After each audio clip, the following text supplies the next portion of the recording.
Awesome. Well, welcome. I'm John Stewart. You're seeing a bunch of other faces here. I am part of the contingent management team for the BSA contingent for the 2022 World Scout Moot. And these other faces that are all smiling at you are your contingent management team. There's one person who's our superstar who's not here tonight because she's also going to law school, and that's Annalise Parker. But let me introduce myself real quick. That video that you saw is available on the social media pages for the World Scout Moot. So if you liked it, go to the World Scout Moot page. You can watch it there. You can also search on YouTube and you'll see that as well. So that's a great video to share with some of your friends who you're trying to convince to go with you to Ireland. But tonight, our mission is very simple. Our job tonight is to basically talk through why we think anybody who is in scouting and the BSA should be thinking about and really seriously considering, if you're between the age of 18 and 26 next summer, why you need to be thinking about going to the World Scout Moot. That's the purpose of this is, hey, I'm over 18. I thought I was done with scouting. Well, guess what? You're about to have the greatest scouting adventure you've ever even thought of. So real quick, just let me do an introduction. So I'm John, contingent management team. My role is marketing and promotions and communications, that type of stuff. Our fearless leader is already over there. You see the castle behind him, Rick. Rick is our contingent management team leader. He is our leader. If we have a great successful trip, we can congratulate Rick. If the trip is a horrible failure, we'll blame John. Yeah, blame me for it all. And Katie is the spunk of the group. She's our big light. There's Katie Withers. She's down in Houston, super scouter extraordinaire. You can see all of her neckers around her neck. We're going to talk about that in a little bit. And then Ken King, if you've been, if you've registered, if you've been had any response from us whatsoever when you email the bsacontingent@gmail.com, Ken is uber admin, uber process, and has absolutely been the main point of contact for questions. We're gonna go to them and talk in a few minutes about registration. So if you have questions about registration, send those to us. If you have questions about your approval process, Ken and Katie are going to talk about that in just a little bit. But before we even begin, I mean, let's start from the beginning. People who are joining us, thanks for joining us. I see the people who are on Zoom, feel free to ask questions. Anthony and Ben and Beth and all you joining us on Zoom. And then we've got over 23 people who are joining us live on Facebook. The great thing about Facebook Live is it's automatically archived. People can watch this. And I know more people will watch this after we're offline than are actually joining us live. But hey, thanks for joining us live. We're excited about the Moot. I know the NFL draft is going on right now. Who cares? You can read about that in the paper. What you can't read about in the paper is going to the World Scout Moot in 2022. So let's start off. Rick, you're the first interview here real quick. Talk to us. If people didn't catch the last webinar, give us a quick recap. What is a Moot? And from a contingent management team leader, what should we be thinking about when it comes to the Moot? So Rick, tell us what a Moot is. If you're going to be in July of 2022, you're going to be between the ages of 18 and 26 years old. You're welcome to join the Moot as a participant, not as staff. The participants, we're going to Dublin, Ireland. We're going to the castle behind me is actually where we're going to be staying on the grounds of the castle for a part of it. The theme of this is Lacéla, which means together in Irish. And so they have a saying that there is no strength without unity, and that's the togetherness of coming to Ireland for the Moot.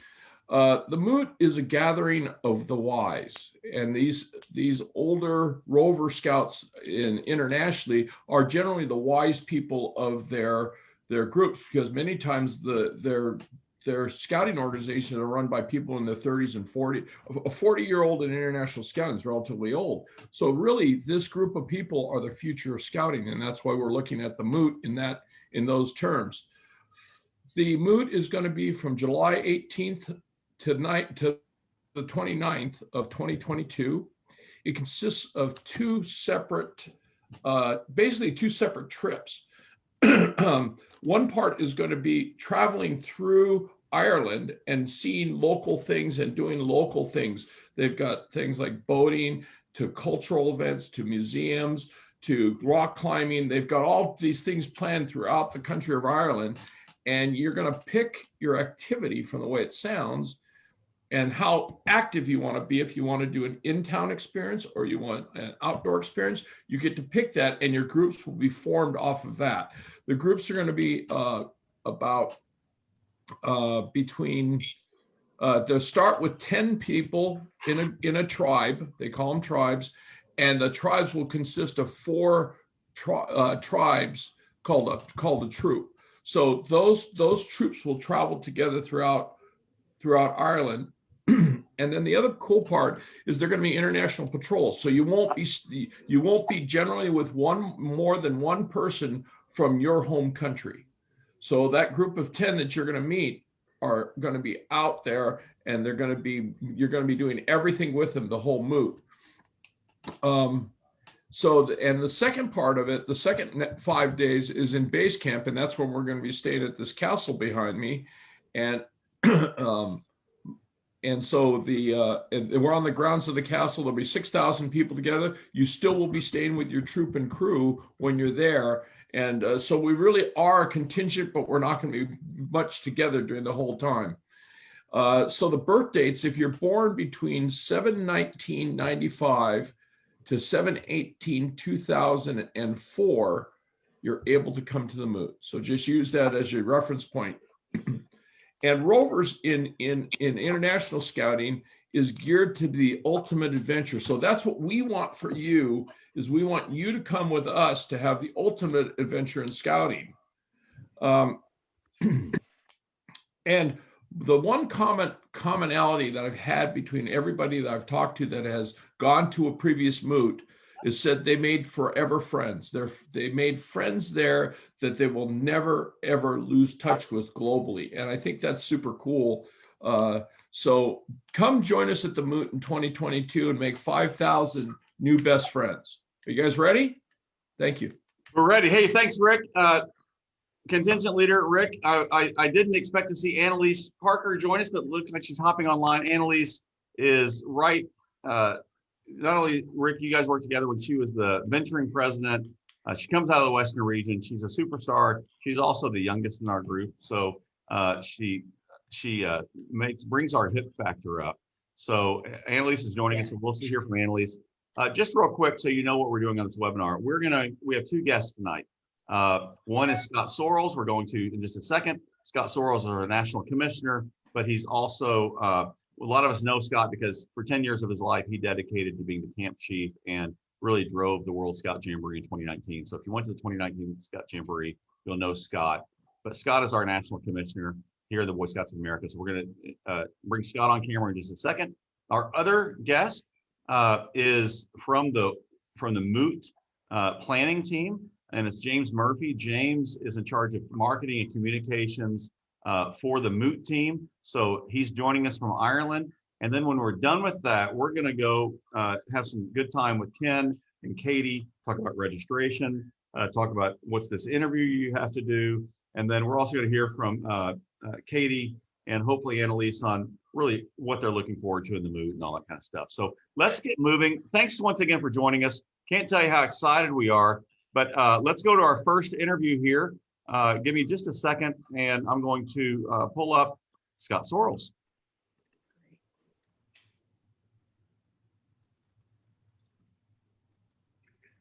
Our first special guest tonight is a friend and somebody who I absolutely respect more than any other scouter out there, and it's Scott Sorrells. Scott is our national commissioner of the Boy Scouts of America. Welcome, Scott. Hello, John. How are you? Good, Scott. I don't have time to go through the resume, and if you tilted the camera down, they could see your 38 different patches that you have there of all your ranks. But Scott, I only wear 3 rows. Yeah, there you go. But yeah. Scott's been involved in the southern region. Scott's been involved in the Atlanta area where you live. Been involved in the national level for years under Commissioner Corps. And for those of you that are, 25 and don't understand what Commissioner Corps is, basically Scott's the top volunteer. And when it comes to our national structure, we got a CEO, and then you also have a national chair, board chair, which is usually a business person, and then you have a national commissioner who all of those of us that wear scouting uniforms are leaders, whatever that all rolls up. So Scott's role is as our chief volunteer, and thank you, Scott, for joining us.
half of our staff was female.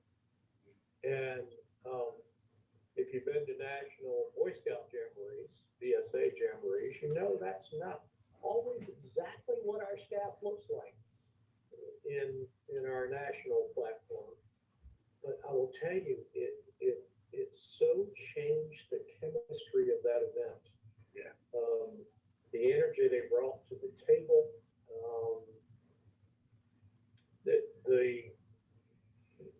the embracing that they did of each other's cultures and differences, and they had a grand time. They worked hard all day, and then you would go down to Echo, to the Chat and Chew, which was the social hub, and they just had a great time well into the wee hours of the morning. It was a magical time watching them come together. Well, so imagine an event in Ireland next summer when we've got 5,000 young people between the age of 18 and 26, 27, all, camping together, living together at Malahide Castle, and that base camp experience. I mean, it's going to be the energy of Echo and the energy of that Chat and Chew and the energy of, kind of the young adult leader, not a 14-year-old scouter. But, Right. Well, one of my favorite memories, as you mentioned, we spent 10 years planning this event, and we had just a tremendous high adventure program with the summit. We had everything World Jamboree normally has and a whole lot more.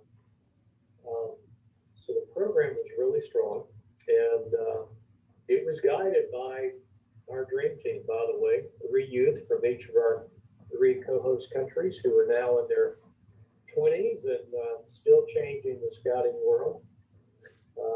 They make me proud every day. But the most magical thing for me, the best story coming out of the Jamboree was something we didn't plan. The first night when the world was arriving, I don't know, we had 1,000 buses coming in, something like that. And it was raining cats and dogs. It was washing out the roads, and it was a mess. It was one of those memorable camping experiences on the first night. And one of our American troops in one of the subcamps looked around and realized that, some of their campmates, their neighbors, were going to get in about 3 in the morning, get off their bus, and have to set up their camp from scratch. In this case, it was an Italian contingent, Italian troop.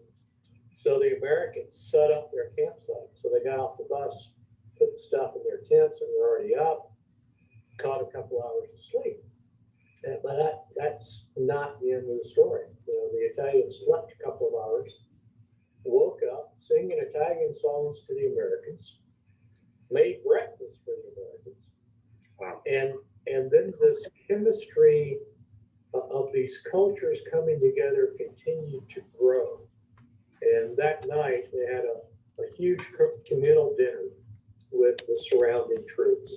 And then the next night, the entire subcamp had picnic tables lined up for 100 yards. And even though they didn't speak the same language, and that wasn't part of your design. You didn't put all those picnic tables together. No. They did it.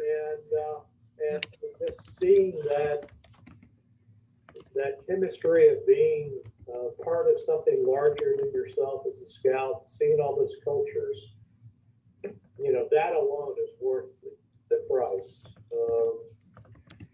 Either going to the Moot or going as an IST. It is that chemistry, that coming together is a life-changing experience. That's a great story. And you're exactly right. I'm excited about taking several hundred young people over to Ireland and for them to be immersed in these international patrols, where they're in a patrol with 9 people from 9 other countries and experiencing that. And then, the way the Moot is set up with the trails program, they'll spend, the first half of the Moot on the trails, and then they come in with these new friends that they've been camping with for the past 5 days and come into the base camp experience with new friends. And I think there will be a lot of the picnic table type of sharing of how do we work together, how do we, do things in a larger group? How do we do this cross-culturally? And that's exciting. Hey, Scott, I want to ask you a question about, I mean, you're being the national commissioner. It's no secret that each of our scout councils, local scout councils and scout executives and scout professionals are all focused on rebuilding scouting right now. And, you know, how to increase membership, how to, in this very challenging, coming out of the pandemic, how do we rebuild scouting? You know, they've got a lot of things to do. Rebuild Cub Scouting, get more scouts and Scouts BSA, get more girls in Scouts BSA, and just grow scouting. And, you know, still do their camp operations, still do everything the Scout Council do. Why should Scout Councils and local scouting units be pushing for the 18 to 26-year-old to go to an international event? How will this help them? How should this be a priority? You've obviously been to a number of international events. You know what happens there. Most Scout executives have not. You know, if they went to the World Scout Jamboree, that's a great blessing, but most of them have not been to a World Scout Moot or a World Scout Conference or a World Scout Jamboree outside of North America.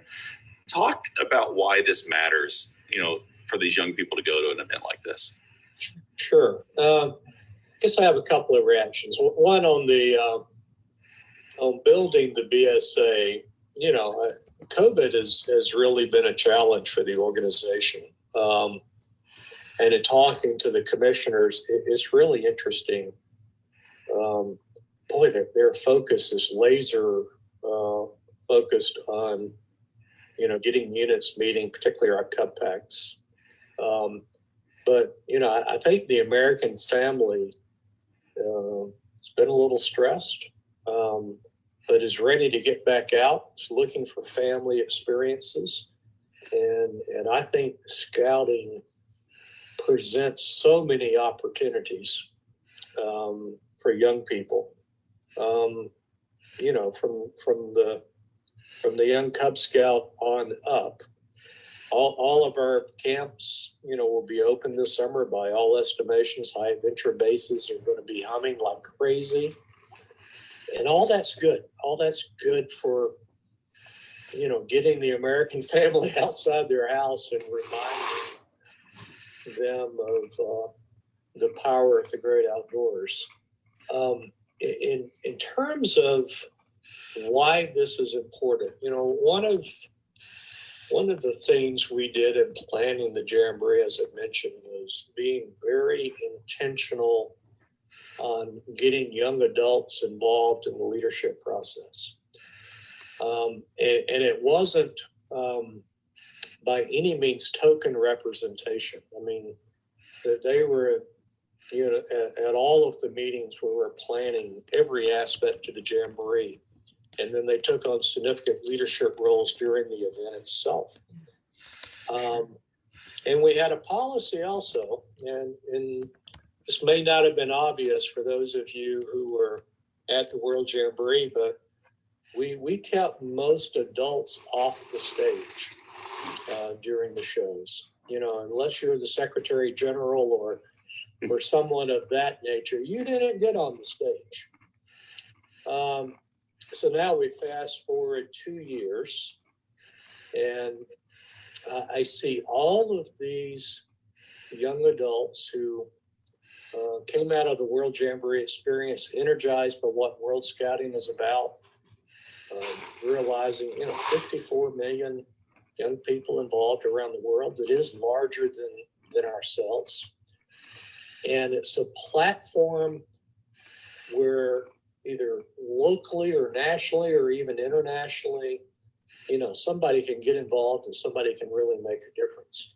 So all of my dream teamers now, you know, one of them's a World Youth Advisor to the World Scout Committee. Another one was just elected to the National Committee in Scouts Mexico.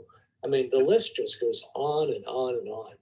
Well, if that concept could be passed down, because that's where I get excited. I know you're the national commissioner, so I'm not selling you on this, but, you know, when I meet scout leaders in India, when I meet scout leaders in Denmark, you know, the German scout leaders, you know, they use young people between 20 and 30 to be their primary scout leaders. You know, when you go to the Jamboree, their contingent leaders are under 30, but they also have a 24-year-old or 25-year-old as their Cub Scout leaders. And they're, you know, it was Cubs. And I get excited because, you know, how do we create the same commitment that you did at the World Jamboree within our local councils, within our local units, and say, you know, instead of me being a 55-year-old white male, how do I get some, you know, energetic scouting alumni that's in their 20s to be a leader? Because it changes the dynamics of the unit. Your ambassadors, your dream team is a concept that we need to take down to our local unit level and say, how do I get a Cub Scout dream team? Because I guarantee you that my pack would really enjoy having a 25-year-old, earlier in their career or grad school or whatever, and involved in the unit more than me. So yeah, I want to, get, the Eagle Scout, the Summit Award recipient, the Jamboree participant, and they don't need to age out. There is such an opportunity for servant leadership, particularly in your 20s into your early 30s. And we historically haven't done a very good job of that. And we're trying to improve our game in that regard. I was active through my 20s. I know what an impact it had on my life. But we want people to come out of their period as a youth participant and be a scout for life. absolutely. And take on significant leadership roles in their 20s to help us serve the youth behind them. Well, and I look at the commitments that World Scouting has around the Sustainable Development Goals, or anything else as it relates to social impact, gender equality, you name it. The scouts that we're trying to invite and take over to Ireland, they're going to learn a lot about those things. And what do they need to do with that information? Well, they need to share it with younger scouts and how, and motivate them to do that. So I'm excited about the group that we're taking over to Ireland. Scott, I can't wait to send you pictures. I wish you would come over and join us because it'll be a lot of fun, but we're going to have several hundred young people. I love Ireland. And, this would be the first live event on the World Scout stage since the World Jamboree, right? Yeah, it is. Given the world's COVID experience, and I see the light at the end of that tunnel. It's time to get back out and see the world. It is. A world camp out like this, you can see the whole world without leaving your campsite. And I will tell you, Scott, on the planning side, it's so much easier to plan an event logistics-wise for scouts that are over the age of 18, because instead of worrying about their travel there, instead of worrying about all the bus transportation, we're basically telling them on July 18th, you need to be here, and we'll see you in Dublin, and you're an adult. Figure out your travel. If you want to go travel around England and Ireland beforehand, or Europe or whatever after, make your travel plans. Come join us. So and they ought to do that. They ought to see the world. Absolutely. The opportunity. Yeah. So Scott, thanks for joining us. I absolutely really appreciate your input on this. We're obviously, love to have the National Commissioner join us in a webinar like this, and your experience of the world events is unparalleled. So thank you for your time. I know you're busy, but thanks for joining us tonight for the webinar. We're going to get back to talking about the Moot. So thanks so much for joining us, Scott. All right. Have fun, everyone. Bye-bye. All right. I just ended the recording. Sorry about that. As we start the video again, here we go. Annalise is back. Hey, first off, for those joining us on Zoom, joining us on Facebook, I am not an IT person, okay? I tried to mute my microphone and I didn't realize that I was muting Scott. So Rick and some of the people who are commenting online, we will post that interview separately on the BSA Contingent Facebook page so you can hear Scott Sorrells in his entirety without my muting and all the additional sounds, because I thought the reason why it went quiet was Ken King was typing on the computer and it's picking up his sounds, answering your questions, but I was wrong. It was me. I'm the idiot. I hit mute. And anyway, welcome Annalise Parker. There's Annalise. Annalise is on our team, and like I said, she's our total rock star. Can you hear us, Annalise? I think she's got her microphone muted so that she doesn't have to actually say anything. Hi. There she is. All right. So great conversation with Scott Sorrells. Gets me excited. Scott made a point to say that this is the next live world event for Scouts since the 2019 World Scout Jamboree.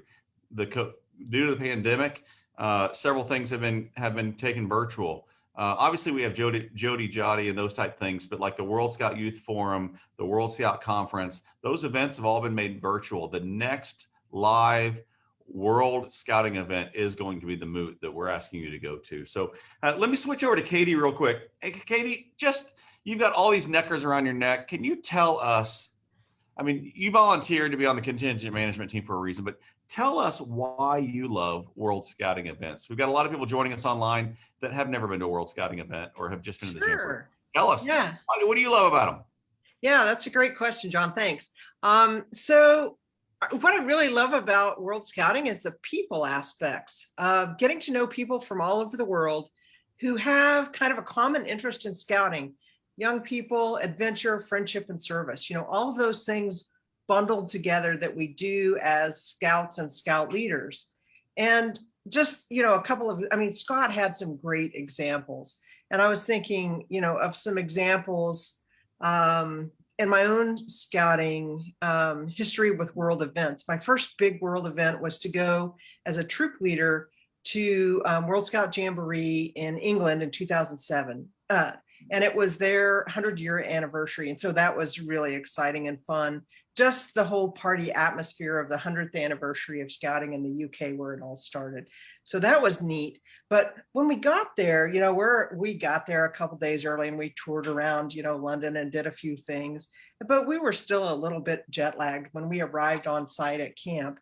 And we were immediately just overwhelmed and greeted and, absorbed by this troop from the UK who just dove in, unpacked all of our stuff, helped us set up camp. It was crazy and fun. We were just instant friends with all these kids.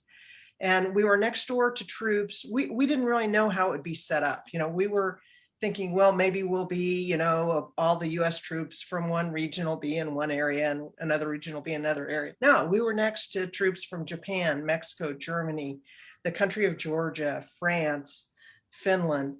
We had youth in our troop who made friends from around the world. And some of those friendships I see on Facebook from some of the kids even today are still in touch with their friends from Finland. So it's really, it's about the people. I went into my tent that night and I was kind of on the corner and our campsite was close to a kind of a walkway between some of the campsites and one of the big arena fields. And, it was hooting and hollering in a zillion different languages. And I could tell they were out playing football, playing soccer, They couldn't communicate via, language necessarily, but they were just having the biggest party. It was so cool. Just all those friendships. Another favorite thing about world events and scouting is just getting time to know a particular person and what they enjoy, what they like to eat, how they fix it, what they do. I ended up trading spices with a leader from Georgia. I was invited to dinner with the Pakistan unit one night. I swapped uniforms with some leaders from the UK, our host country. And at the end of Jamboree, our troop donated most of their personal gear, their camping gear, to the unit from Georgia because scouting was new that year in the Republic of Georgia. And, we were just like, well, we've got all this stuff, we can get another tent, we can get another sleeping bag, That's awesome. we put together this huge pile and sent it home with them. And so that was really, really fun. And we really got a lot out of being able to do that, Well, Katie, swapping is fun. But it's really important to remember at a World Scout event that gifts are important too, even if it's really like a little small event, right? Because not every country is able to bring, every person bring a zillion uniforms to trade with people and stuff. Some countries, their uniform is one necker. And whatever clothing they are wearing is, and their necker, the necker is their uniform. And my necker, my patch, my whatever, is trivial compared to their time. It's fun to have a swap for sure, but the important thing is that experience and getting to know that person and, giving them a memento of our time together, So, I love you sharing about why you love these world events. For those of you who are joining us online, we got a bunch of people on Zoom and also on Facebook. sure. This is our second marketing webinar. On our first marketing webinar, we interviewed 2 people who went to the 2017 Moot to talk about their experience. I encourage you to get to know it. This webinar, we've got 2 guests, but I really wanted everybody to get to know the contingent management team. Contingent management team, Rick, sounds like a big team, but in reality, it's the 5 of us. Yeah. Katie and Ken have taken on the administration. Ken's doing all the work. Rick's our fearless leader. I'm supposed to be working with Reese and anybody else just to get posts up and videos up. Annalise is the one who's actually telling us, guys, stop being so old. That doesn't work. Do it this way. She's the one who's closest to anybody. When we're in Ireland together, Rick has shared previously how we're not going to be running this thing. It will be run by the Moot participants and our contingent. And Annalise will be much more involved in hands-on leadership than any of us old people. When we go over to the Moot, I can't wait because Ken and Rick are going to dye their hair the same color as Katie. So we're all going to be kind of together. Rick and pink hair is going to be awesome. Ken and pink hair is awesome. Pink and purple. Yeah. Yeah, purple. Unfortunately, my hair doesn't work, but you two, it's going to be awesome. I'll fix you up. Annalise and I will fix you up. I've got all the pink you need, baby. I'm muting somebody one more time. Hold on. Anyway, Katie, thank you for that. Let's go to our next interview. And this time I will try not to screw it up. James Murphy, it's 2:30 in the morning in Ireland, but let me pull this up real quick and we'll get going. So this interview as well, I will post on Facebook so that we can do that as well. So here we go. I'm really excited to bring my friend James Murphy on the screen, introduce him to you guys. James is the head of communications for the World Scout Moot. He's Irish. Hello, James. Welcome. Thanks for joining us. John, how's it going? Good. Had a wonderful conversation with Kali a couple months back, and you're several generations behind Kali. He might not want you to say that, but yeah. Well, I'm his age, so I can say that too. But the Moot. Thanks for joining our webinar. The theme of this Moot webinar is I'm over 18. Why should I even go? Why should I be thinking about going to Ireland? Because we do not have an older scout program here in the U.S. We're trying to get just people who scouting has impacted their life, that want to make a difference, that want to continue into scouting, and to be with 5,000 other scouts from around the world there in Ireland. You're on the planning team.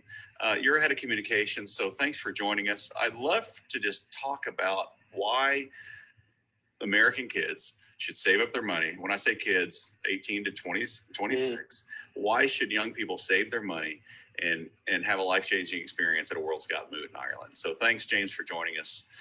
Let's kick off the ball with that. Good question. I suppose, like as you said, like I'm a rover in Ireland. We're fortunate to have a rover program here in Ireland, and I've been through Scouting Ireland's program since the age of 5. So I'm a scout all my life, and probably will be for the rest of my life. So it's something I'm passionate about. Why I would come to Ireland if I was a rover in America. So the theme of the Moot is Lekela, which means together. But this World Scout event has kind of moved itself into kind of an event of hope, I suppose.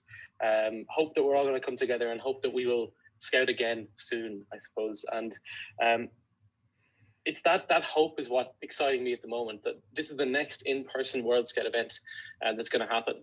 We have Joe to Joe T and the World Scout Conference is here, but they're virtual. So this is the next time as World Scouting, as a movement, we're going to come together. And us rovers are the first people to do that. So it's so exciting to have happen. Ireland itself is one of my favorite places in the world. I might be a little bit biased. Mine too. Just the culture behind it. It's the experience is just amazing. I think for young American people to come here, I just think it'd be great for them. And the Moot program itself is, the program is split into 3 areas. We've got base camp, we've got ceremonies, and we've got trails. I suppose your base camp is what makes it. Yeah, let's break those down. So our American. Yeah. And I will back it up. So World Jamboree took place here in the U.S. just a couple years ago. We had such an incredible time at the Summit Bechtel Reserve. I think a lot of us who are in the Boy Scouts of America organization organization experienced a world event for the first time. I've been blessed to go to other world events, but most of the scouts, when they came, it wasn't a national jamboree. It wasn't like any high adventure base we've been to. And there are literally thousands of Americans that had an incredible experience at the World Jamboree. So they understand that format. Talk about, you've got 3 modules: trails, ceremonies, and base camp. So can you just give a highlight, kind of talk about the trails program? How's planning going? What are you guys doing? What are the highlights of that? And then talk about ceremonies. So, and base camp. Yeah, I'll go to that. No problem. So I suppose, trails, base camp program. So we'll start with trails. I suppose that's the most unique thing about this moot. It's what makes our moot the Irish moot, or the 16th World Scout Moot. So we're hoping to have, I believe it's 32 to 36 trails across the island of Ireland. And these will be trails based on adventure, culture, just kind of connecting each other. And there's going to have these different elements of these trails, I suppose. And the trails are made up of 4 tribes, up to 4 tribes, so 160 people. So they're relatively quite small. So that's the size of most Irish Scout groups, is 160 people.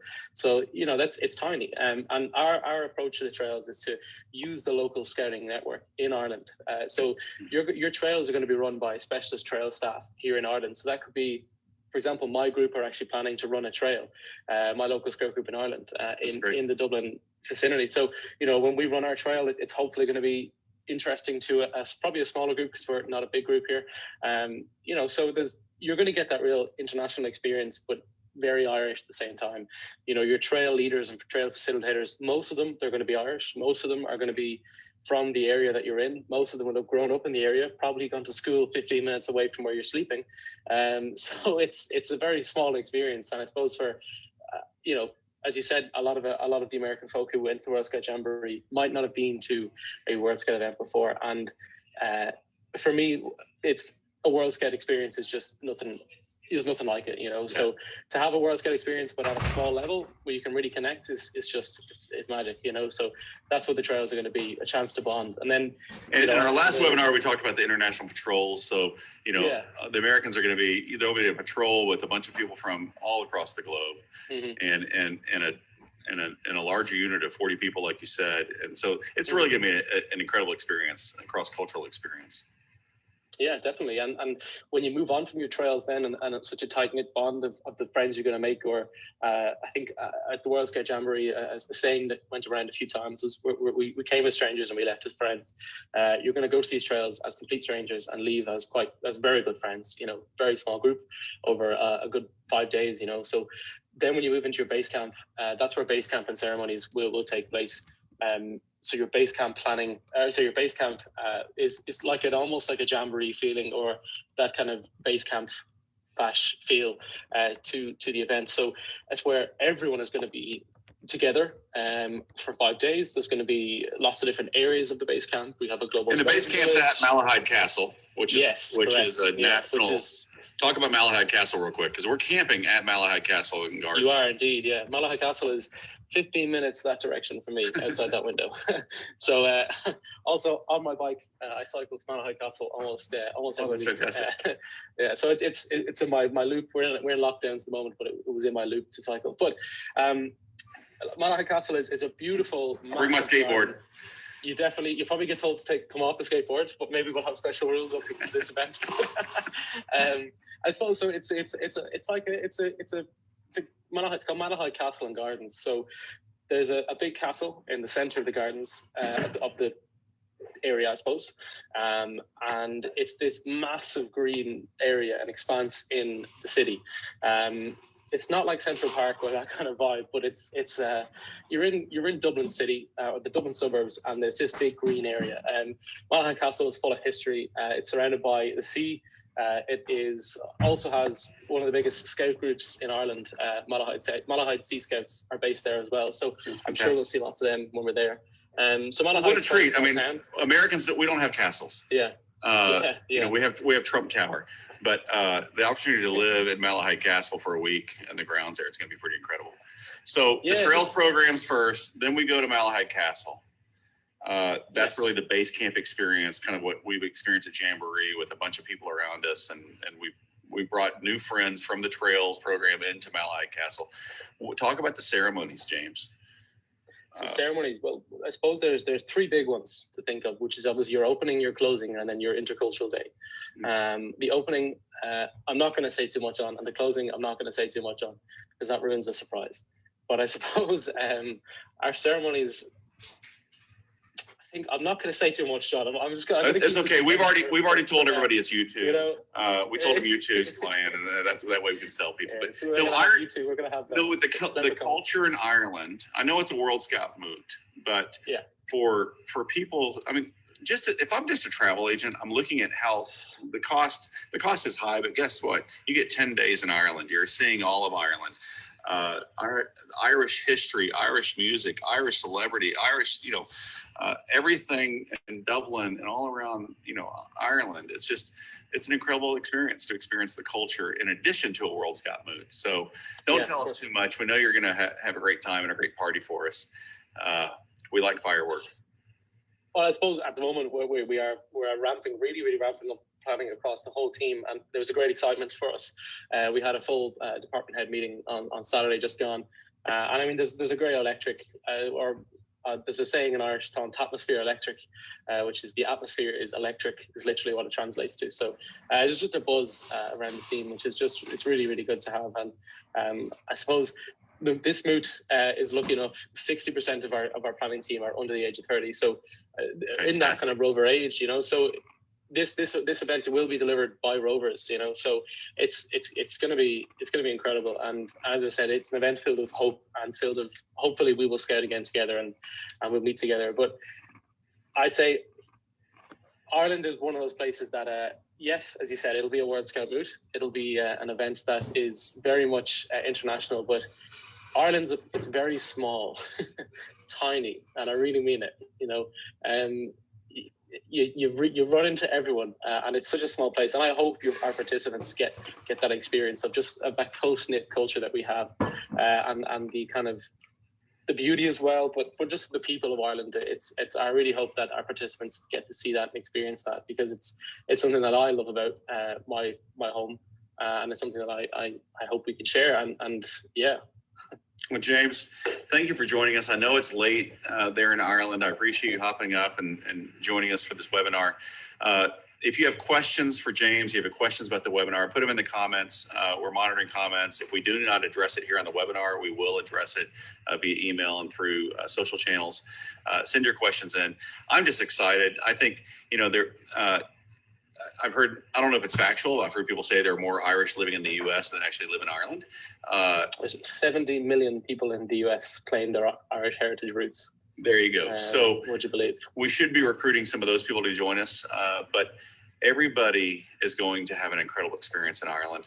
It's fun to hear that the Moot planning team is, the majority of you are under the age of 30. You're planning this event for young people, and it's going to be a blast. And it'll be life-changing when you get to know scouts from around the world, and when you realize the common denominator that we share the same oath and law, and when you're a scout in the UK, you're a scout in Ireland, you're a scout in South Africa, or in the Asia Pacific area, South America, North America, wherever you are, we are all scouts. And so looking forward to the next face-to-face World Scouting event there in Ireland. So James, thank you for joining us. We're going to move on in the webinar, but sure is great to see you. Hopefully we can continue to get good updates. You just sent out a new bulletin to all of us on the contingent management teams. We're excited to read just how things are coming together. Now is when we get to start paying our early bird pricing and securing spots. But we have well over 100 young people who are going through the interview process here. We hope to bring at least 250 young adults to Ireland. And we've got a lot of IST that are signing up. So I know that we're excited, but your explanation of the program, the Trails program, the Base Camp program, the ceremonies, hopefully should motivate some more people to going. So go to bed. Thank you for staying up late, and look forward to seeing you next summer in Ireland. You too, John. Thanks so much. All right. Take care. Bye-bye. Okay, so hopefully you actually heard that, and everybody was good this time. I didn't hit mute. The only bad thing that happened during that interview is that I guess that I don't get to take my Summit skateboard to To Ireland. It sounds like they don't want us skating like we did at the World Jamboree. But anyway, moving on, I will post, great idea that we had. I will post that interview with James separately on our social media so you can listen to that and share that with people, as well as the one of Scott Sorrells.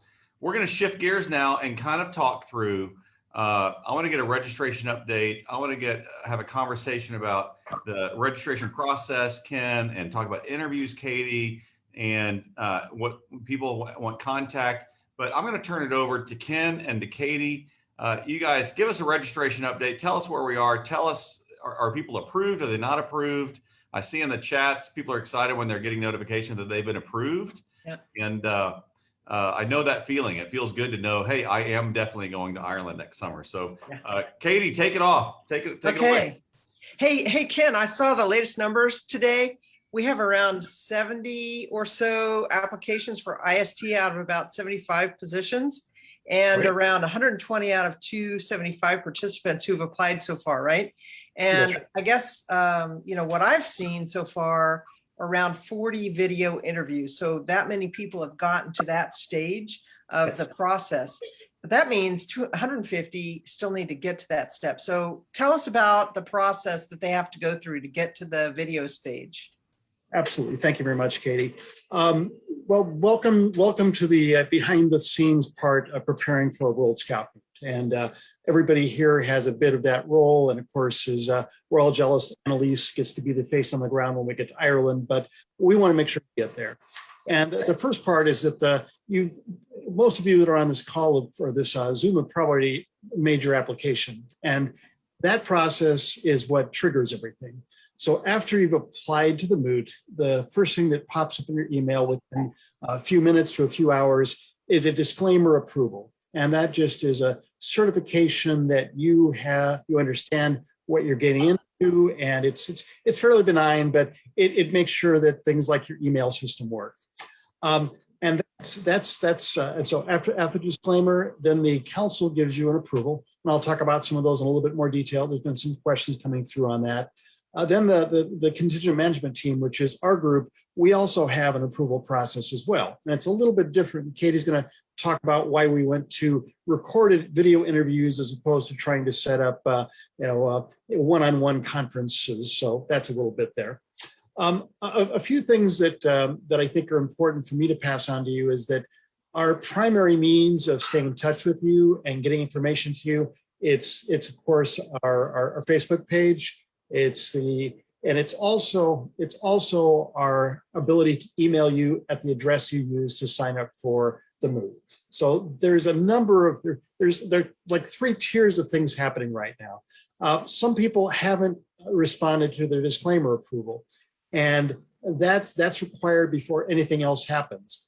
And I sent out a message to everybody on the 24th of this month, which is 5 days ago, that anybody that needed to have that done, please do that process. I'm going to look at the work. I'm going to look at it again tomorrow. I looked at it a little bit today, but I'm still working a full-time job. So I'm doing about 3 hours of data management every night with the Moot. So I'm on it, but maybe not as fast as some people would like. So the disclaimer approval is an important part. And then once that's done, you are then eligible for the council approval. And the way that works is it's an electronic approval process that your council staff members, that's either your scout executive or somebody designated by him or her, will certify that the council says you're going to represent scouting well, and they approve you for participation. That's one that I've sent out messages to people who are paused at that point and recommended some things to do after that. Okay, and I'm not sending that out to everybody right now because they won't get the opportunity to approve you until the disclaimer is done. So you have to do everything in order. Once the council approval is done, then we send out an invitation to everybody who's been approved to take part in the video review process. And that's again, Katie's thing she's going to talk about in a minute. It's our way of trying to get you through a review process, interview as fast as possible. And once you've done that well, then the contingent management team approves you and you can move to the next thing. And you get a letter from Rick at that point. And Rick tells you a couple things that are coming up. There's 2 training courses that we have to take care of before we go to Ireland. One is Safe from Harm, which is an international version of youth protection training.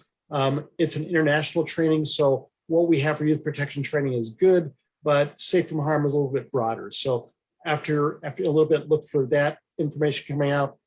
There's also I guess I'll call it travel safety or travel emergency training about how to respond to emergencies when you're traveling internationally. So that's something to help keep us safe. And the motto of the Senior Scout program is traditionally service. The model for those of us that grew up in Scouts VSA is be prepared. So we want to have that. A few things that mentioned there is that in Rick's letter that please keep up your payments. We have to make a commitment to Ireland at the beginning of September about who's going to go. And that's based on people being up to date with their payments. And that we'll also have some contingent meetings by Zoom so that we have a chance to get to know each other, make some decisions about things that the contingent wants to do or that the contingent values, and it's important to get ready for the trip. And lastly, we want to get ready to head over to Ireland and have a great experience. So Katie, that drink of water you have looks really good to me right now. Yeah, it was. Thanks. Sorry, I can't share. That's okay. So what about the interviews? Why did we go this route?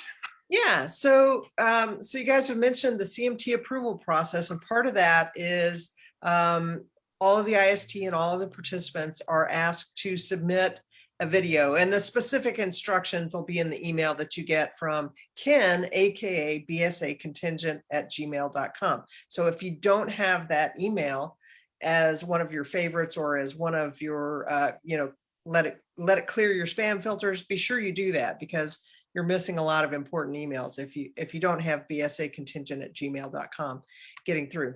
But basically the video process is for participants asking 5 questions for IST. It's those 5 plus a couple more.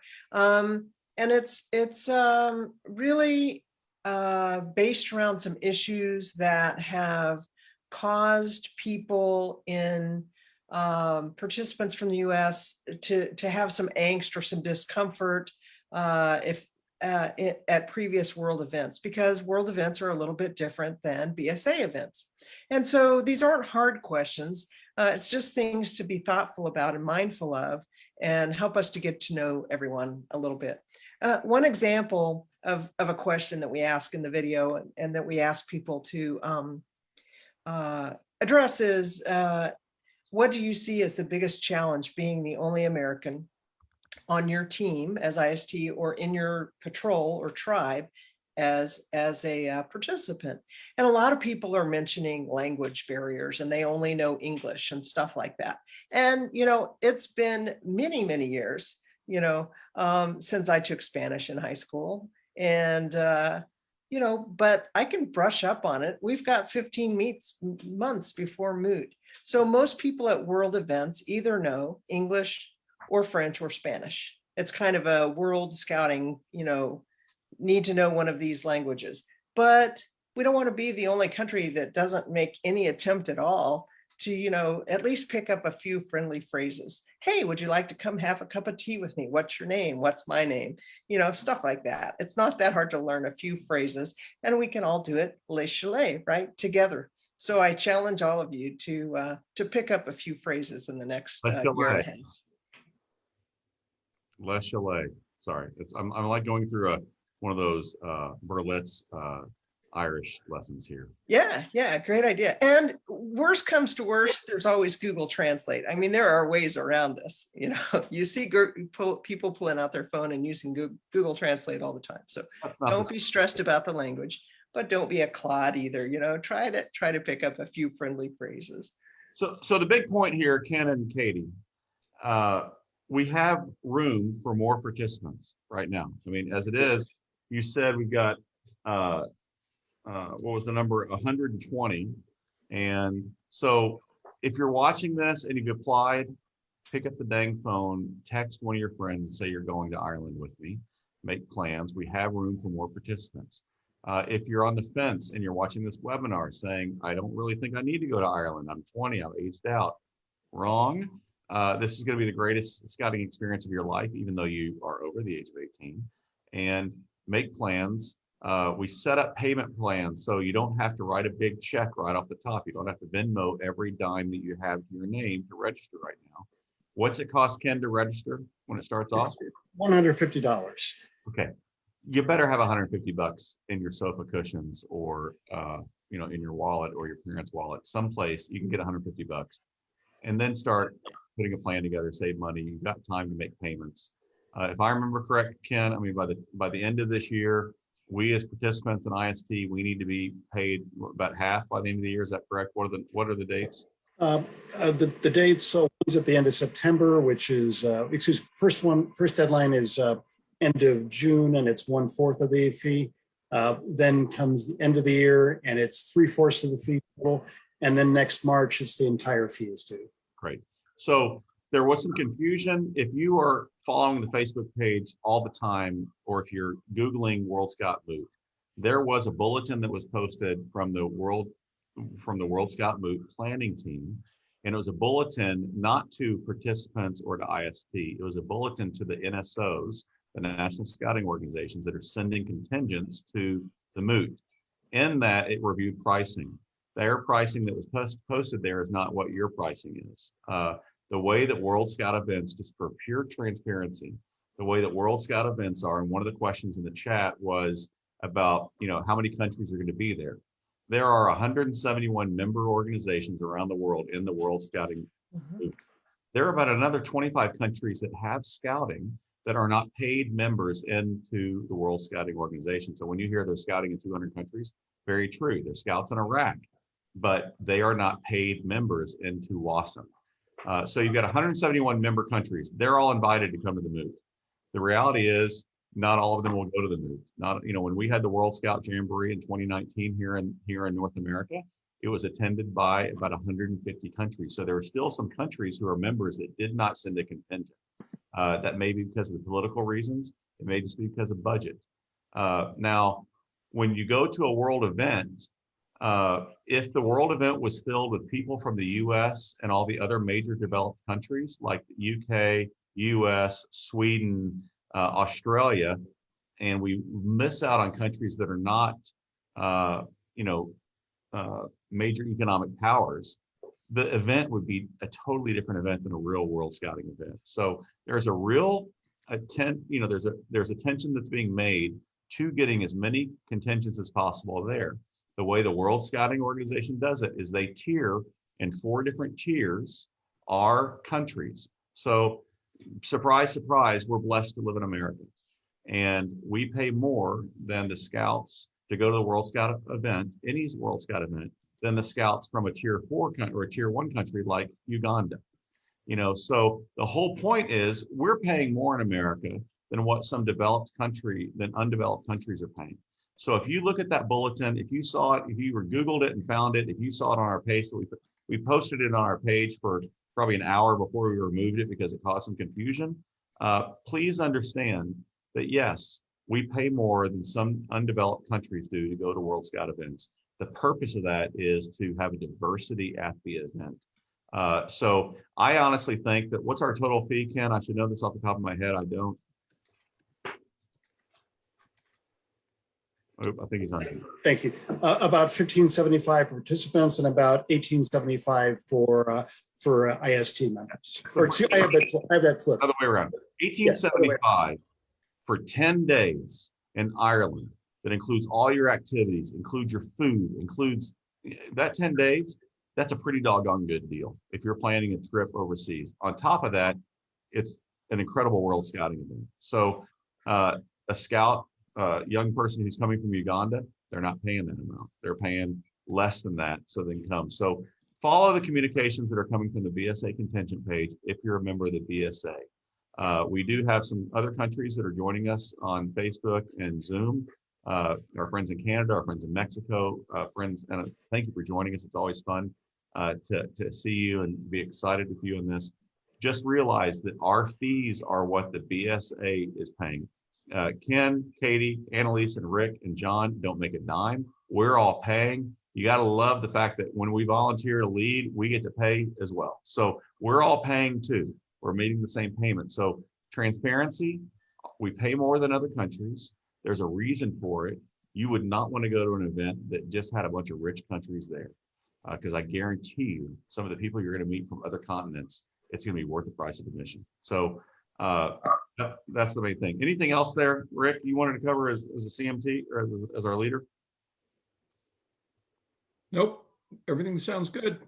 Just All right. more people, and we would only because we want more fun. Absolutely.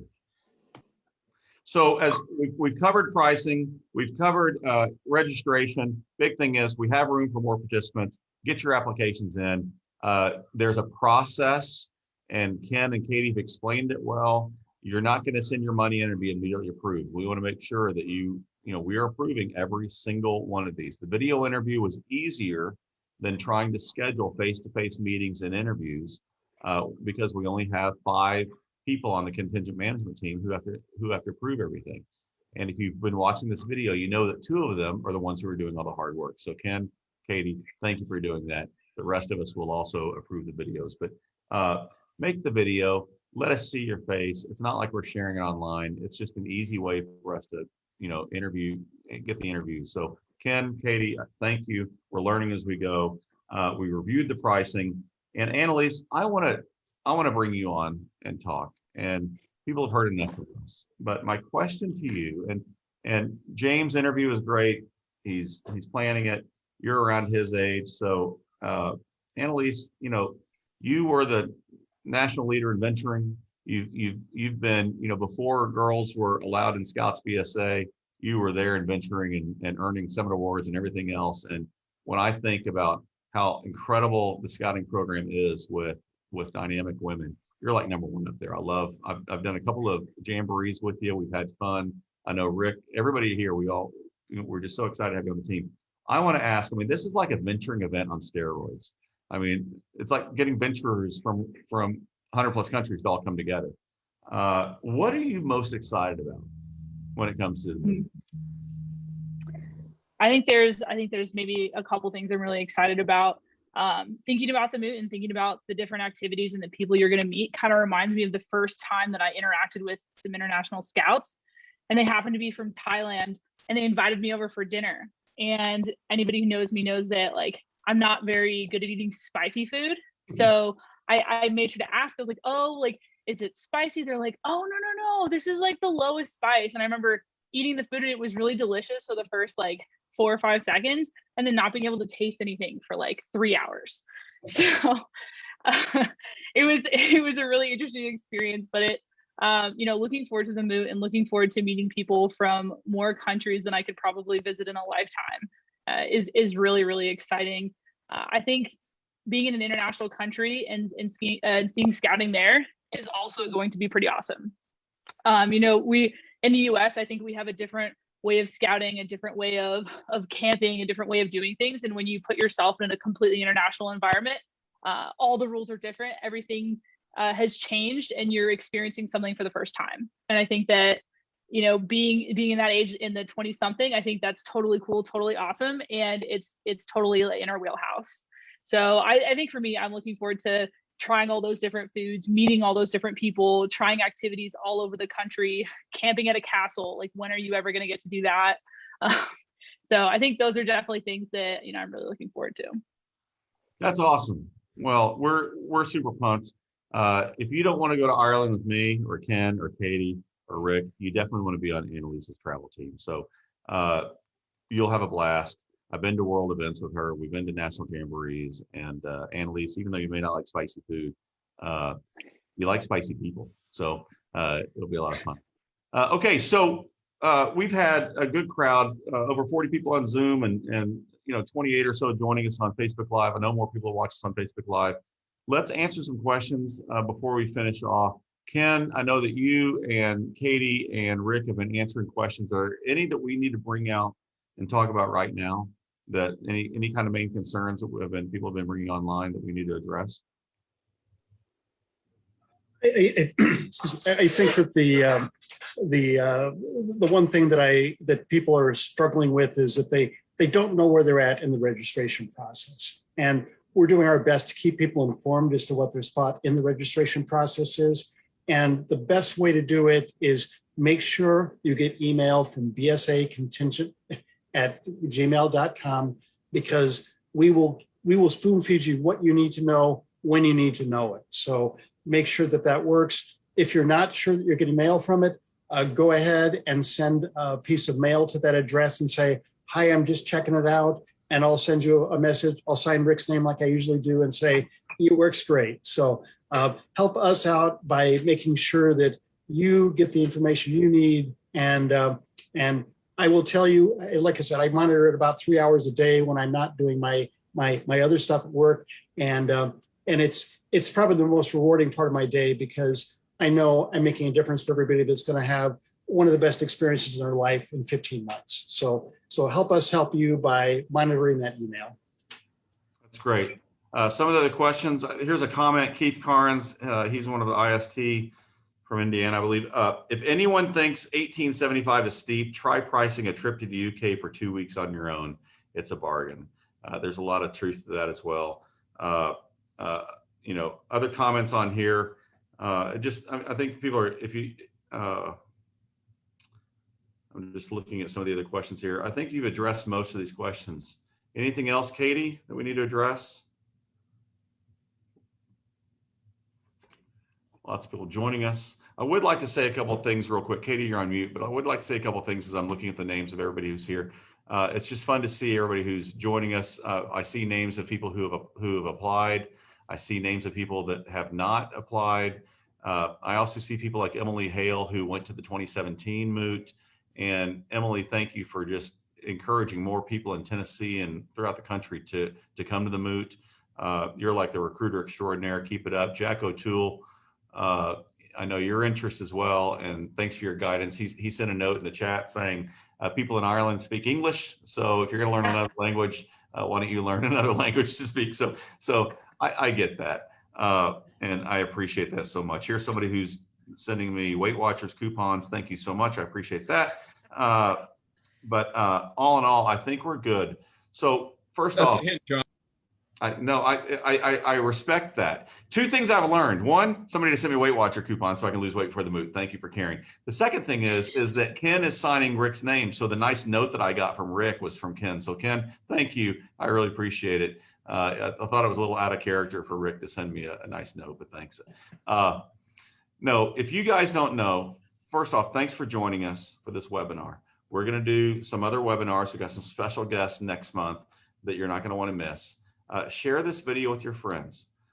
Going to the Moot is going to be a life-changing experience. And if you don't have a great time, if you don't think the investment was worth it, if it's not one of the highlights of your scouting career, remember, Rick's loaded. He's going to offer you a refund. The truth is, this is going to be a great event. We realize it's a sacrifice. All of us have jobs, have budgets, and we're living within our means, but we're making this a priority to go to Ireland because we know what kind of an event this is going to be. We want you to go with us. We want you to invite some of your friends to go with you.